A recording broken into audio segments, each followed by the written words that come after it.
काहीही चुकीचं केलं नाही असं पार्थनं मला सांगितलंय. सुप्रिया सुळेंकडून पुन्हा भाच्या पार्थची पाठराखण, सखोल चौकशी अंती योग्य तो तपास करण्याचंही आवाहन. मंत्रालयात लाचखोरी हा गंभीर विषय, आपल्याच टीम मेंबरचं ऑफिस सील करणं ही त्याहूनही गंभीर बाब. झिरवाळ प्रकरणी सुप्रिया सुळेंचे सरकारवर गंभीर आरोप. अजितदादांची फाईल बंद करायला अमित शहांचा नकार, त्यानंतरच दादांच्या बाबतीत संशयास्पद गोष्टी घडायला लागल्या.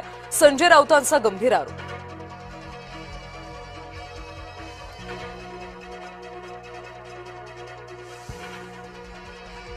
मुंबईत पहिल्या वहिल्या क्लायमेट वीकचं मुख्यमंत्र्यांकडून उद्घाटन. 3 दिवसीय कार्यक्रमात हवामानाशी निगडीत प्रत्यक्ष उपाययोजना आणि विस्तारावर दिला जाणार भर. अजित पवारांच्या निधनावर मिटकरींकडून अजूनही शंका उपस्थित. ब्लॅक बॉक्सची माहिती रिकव्हर न झाल्यानं केले सवाल. परळीतल्या महादेव मुंडे हत्या प्रकरणी मोठी अपडेट. वाल्मिक कराडच्या घरी काम करणाऱ्यांची चौकशी.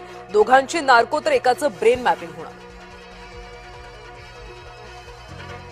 माझ्या कार्यालयात लाचखोरी सुरू आहे याची कल्पनाच नव्हती. मंत्री झिरवाळ यांची पत्रकार परिषदेत माहिती. मुख्यमंत्री धाड टाकायला लावतील असं वाटत नसल्याचंही केलं स्पष्ट.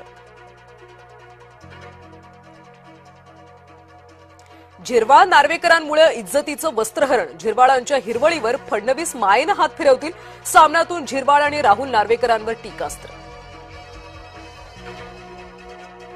गणेश नाईकांच्या विरोधात शिवसेनेचं पोलखोल अभियान. नाईकांची नवी मुंबईतली भ्रष्ट शिल्प शिवसेना उघड करणार.